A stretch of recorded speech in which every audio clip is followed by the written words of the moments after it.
Hi, hello. Welcome to the episode of Isaiah's Newsstand. It's your host, Isaiah Edwards. The date is January the 4th, 2024. Hopefully, this episode finds you well, in good spirits, and high hopes. As for me, I'm doing pretty good. Today went very smoothly. I started off with a good night's rest, which if you're a longtime listener, you know that is rare for me. So yeah, we really relished in that. Food corner, it was pretty ho hum, very regular. I burgers, hot dogs, fries, so that was good. Also, I didn't mention this, but I started a new book, so that's good. This might be the book of the year for me. I don't read too often, though sometimes I'll go on a tear and read this, that, and the third. You know what I mean? But yeah, this book so far it's the Black Company. I was like really in the mood for, and this like kicked for me ever since like the middle of last year. I don't know why I've wanted to read one. Maybe you can blame it on Game of Thrones, but like I've really wanted to get into a medieval like fantasy book. So I was like, okay, that's what we're gonna look into. So I did some research and I found a gritty medieval fantasy, and so far it is matching. It feels like, just referencing Game of Thrones again, it's like almost as if you had took like a Black Watch miniseries and just made it about them. And I'm like, okay, I kind of fuck with that. But it's so funny, like the author so far is just coming up with like the craziest names, like this guy's named One Eye, this guy's named Goblin, this guy's named Silent, and then like another guy is named Croaker. They just sound like characters from like Streets of Rage or something like that.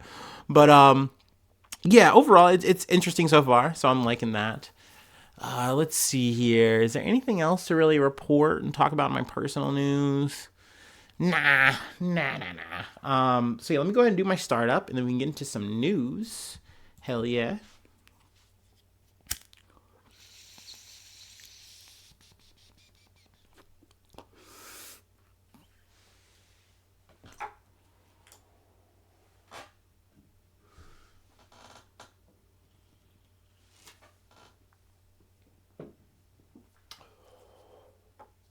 Ooh wee. Okay. Our first story comes from the Associated Press. Islamic State group claims responsibility for Iran suicide bombings, killing at least 84 people. So we have an update from last episode.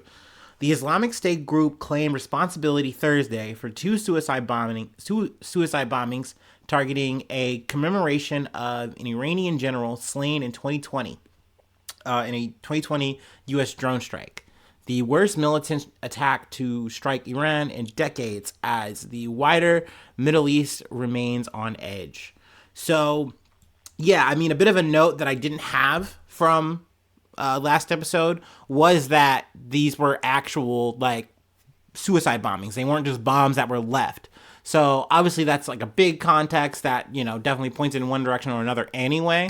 Though, I mean, it still could have been anyone. But that being said, obviously a group coming out and say, hey, like, look. And so they took credit for it. They also went on to say that it's like, okay, cool that Iran is like, doing all this shit, quote unquote, from the shadows. But, really they're doing all of this for their own interests. Which is kind of something I've referenced in terms of like with the Houthi rebels and things of that nature, where it's like, oh yeah, like I do believe that they are passionate about this and they are using that as an angle, but also it just does benefit them to like kind of quote unquote be on the right side of history, if you will, at least in the sense of the conversation in terms of winning hearts and minds in the Middle East. And this is the kind of play that they're kind of using, and essentially ISIS is saying like, oh, they're fake with it. We are real. We are so real. And it's like, oh, okay, that's good that you guys are like the realest ones in the room, I guess, for whatever that's worth in this conversation. But yeah, I mean, this is a big update in that, so I was like, hey, let's go ahead and cover that. The rest of this article is pretty much backstory updating and whatnot. So yeah, let's go ahead and move along. From the Associated Press. Russia and Ukraine exchange hundreds of prisoners of war in biggest release so far. Russia and Ukraine on Wednesday exchanged hundreds of prisoners of war in the biggest release of captives since Russia's full-scale invasion in February of 2022. Ukrainian authorities said that 230 Ukrainian prisoners of war returned home in the first exchange in almost 5 months. Russia's defense ministry said that 248 Russian servicemen have been freed under the deal sponsored by the United Arab Emirates, or the UAE. Some of those Ukrainians had been held since 2022. Among them were some of those who fought in milestone battles for Ukraine's Snake Island and the Ukrainian city of Mariupol. 2 stories that we've covered and talked about. So, that was a big development. Also, adding on before we move on Wednesday, Russia said it shot down 12 missiles fired at one of its southern regions bordering Ukraine as Kyiv's forces seek to embarrass the Kremlin and puncture President Vladimir Putin's argument that life is going on as normal despite the fighting. There's, more in this article if you wanted to read that and talk about it, but, feels like we've more or less covered it, and it's not really what the main point was, which was the prisoner swap for me. So, let's move on to some state news. Good old US of A. From Yahoo News. Iowa school shooting, live updates. Police say student 17 killed 6th grader, wounded 5 others. A 17-year-old suspect opened fire at Perry High School in Iowa on Thursday morning, killing a 6th grade student and injuring 5 others, police said. The shooter, identified as Dylan Butler, was found dead from a self-inflicted gunshot wound, authorities revealed at an afternoon press conference. They also said an improvised explosive device was discovered in the school located around 40 miles northwest of Des Moines. Law enforcement officials added the suspect was armed with a pump-action shotgun and a handgun. Social media posts Butler made around the time of the shooting suggest he acted alone. Among the injured are 4 students and a school administrator. So sadly, this is the first big one for us this year. It's very sad that we know that this is just one of many. That this is just another day in, living in America. But, that being said, obviously my, thoughts, condolences go out to, everyone in Des Moines right now, everyone in Iowa going through that shit. That's obviously very scary. You just never know what tomorrow is going to bring, But that is why we try to live our best life and try to, love as much as we can. I don't know. I don't want to get too weeping in the weeds. Sadly, I'm not ending this on a really good note. We have one more thing to cover, and it's icky. It's gross. And, I got to do the trigger warning, rape, sexual assault, all that fucking shit. Trigger warning, Jeffrey Epstein. I feel like that says it all. Let me take my break. Let me take my drag, and then we'll try to connect some dots and do some talking, do some discourse. My favorite thing.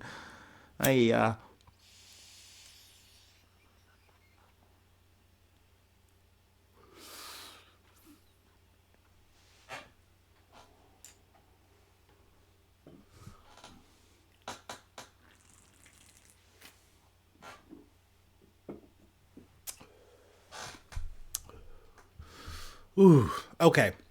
So 2 references I just want to use here. One's from Time. The biggest names from Jeffrey Epstein's unsealed court documents. And the other one's from The Guardian. Jeffrey Epstein, documents linking associates to sex offender unsealed. I'm going to be hopping to and fro on these just for reference. I will say, though, if you're uninitiated, if you're looking for a good quick rundown of just Jeffrey Epstein, in a nutshell, read the Time article. It kind of highlights some key events and things of that nature that are important in terms of just at least in terms of Jeffrey Epstein's conviction and that. But there's so much details. This is a whole fucking Quagmire Abyss special. Bear with me. Mea culpa. I know I'm going to miss some stuff, but let's dig in. The names of the acquaintances and associates of wealthy financier Jeffrey Epstein, including that of former U.S. presidents and British royalty, were released on Wednesday evening in a set of documents that were part of a suit against Ghislaine Maxwell in 2015. Let's see here.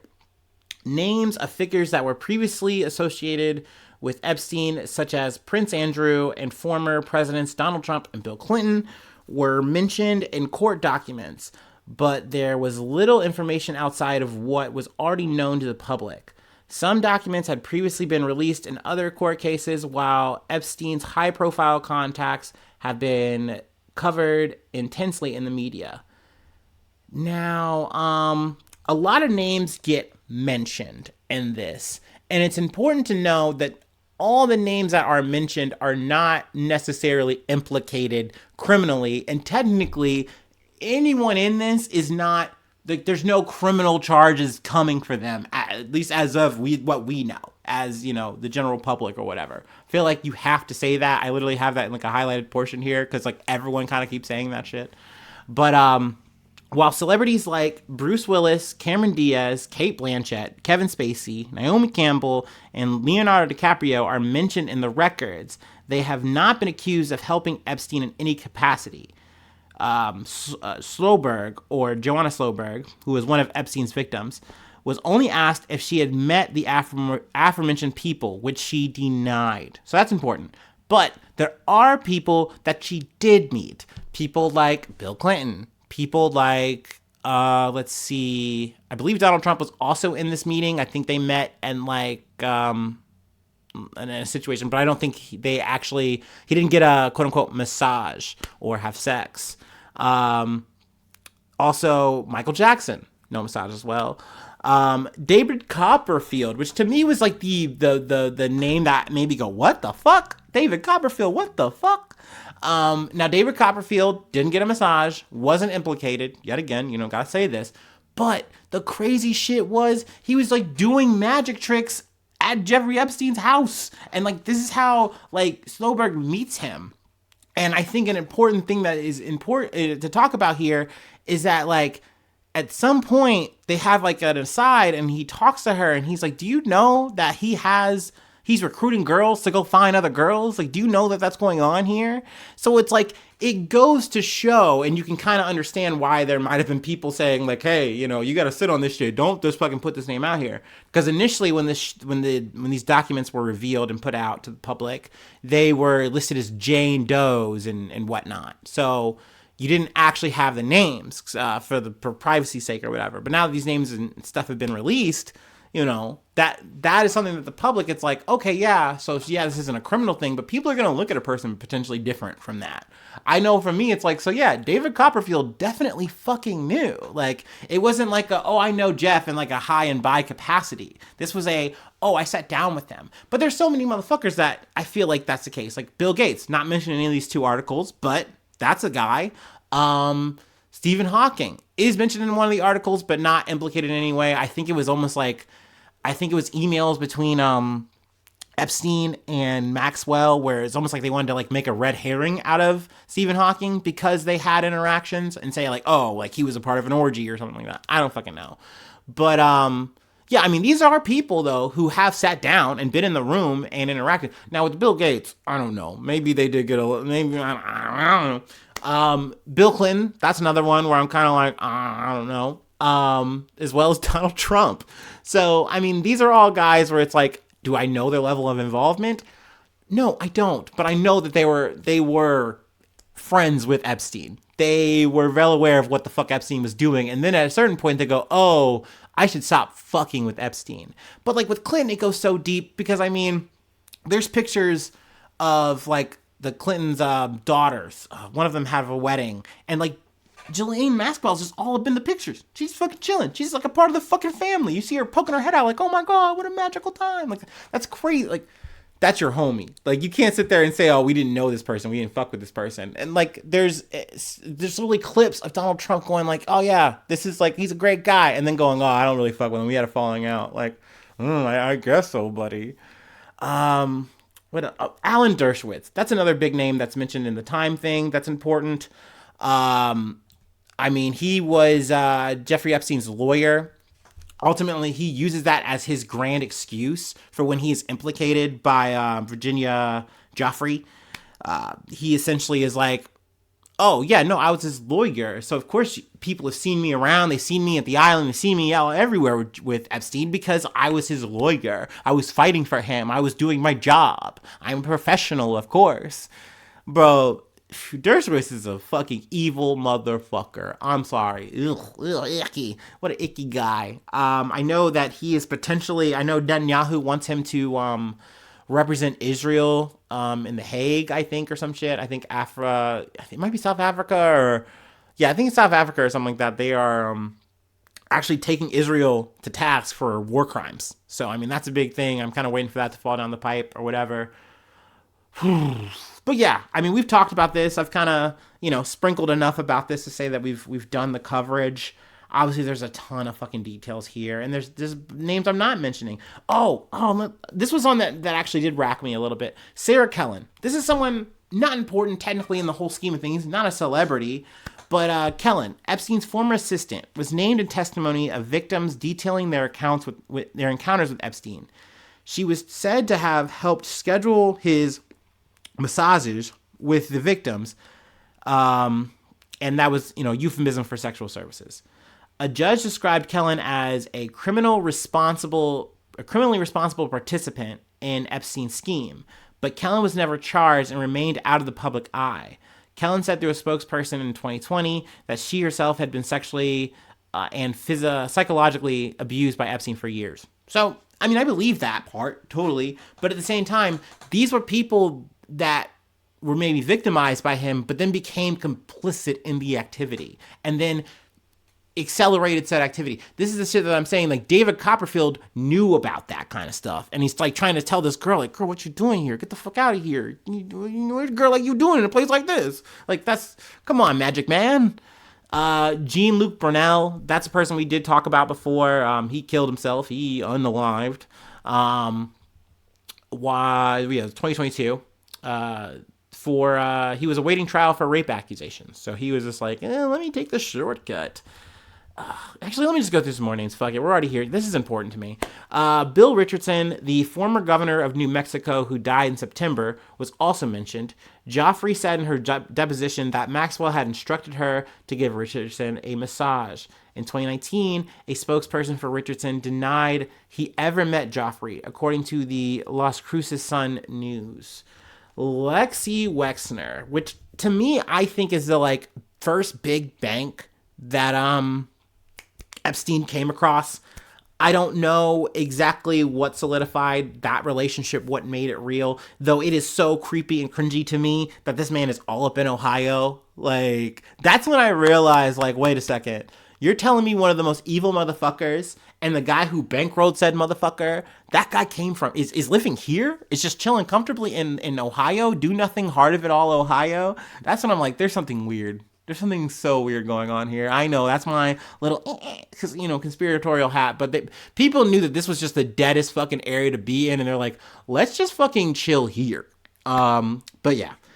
I keep saying Leslie Wexner, the billionaire founder of L Brands, which owns Victoria's Secret and Bath and Body Works, was also mentioned in Maxwell's deposition. When asked if she ever provided Joffrey with an outfit of a sexual nature to wear for Les Wexner, which is, I think that's why I say Lex a lot, Maxwell said categorically no.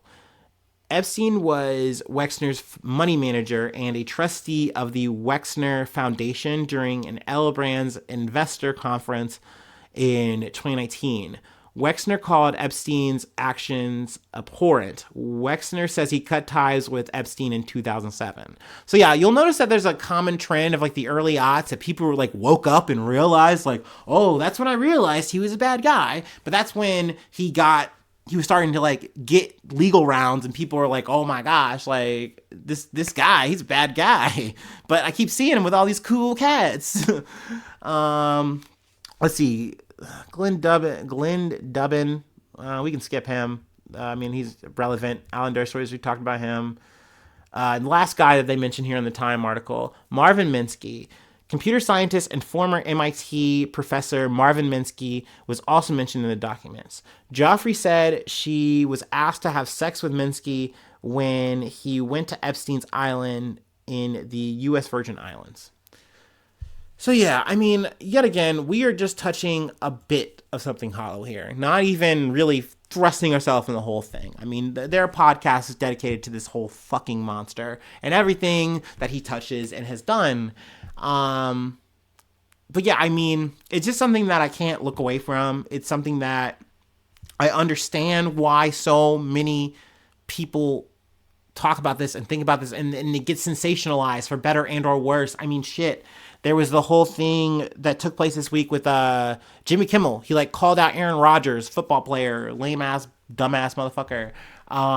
He like tried to like tie Jimmy Kimmel to this whole thing, just like threw his name out there. Like, I can't wait till people see that this motherfucker's on the list. Because that was initially what this was kind of talked about. There was like some client list, and like this is gonna be the whole thing. And this has happened before with the flight logs, the Lolita Express flight logs. That was the whole fucking thing. And yet again, like I said, people take this shit and they make a meme out of it. And I get it, I understand that, but like real shit is happening and unfolding here. Like, and I do think it's important to highlight the motherfuckers who actually do have ties that you can actually trace and talk about that shit when and where you can. Because I mean, god damn it, dude, it doesn't seem like anyone's actually gonna get real justice on this shit. You know what I mean? Like for Joffrey, she got a settlement, and that's about it, really. You know what I mean? I think one against Maxwell, one against Prince Andrew or whatever the fuck, you know, the guy who said he didn't sweat.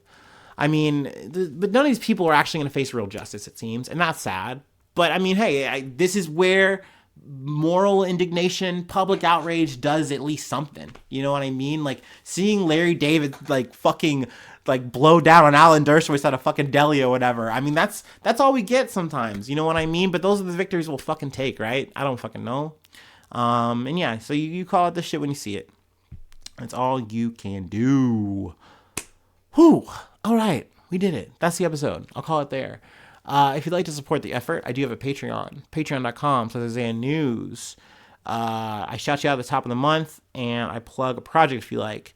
Let's see here. Free ways to hit me up, isaiahnews1@gmail.com.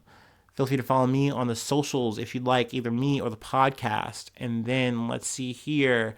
If you have a YouTube account, please subscribe to me. Please. It helps out a lot. Likes help. Comments are great. We love to see a good comment. We love that. Yeah. You know, sometimes you see a crazy comment or a little wily one. Okay. All right. Cool. But we love someone who's like, hey, I'm talking something. I'm saying something and it's real. We love to see that shit. Keep doing that shit. Please. Thank you.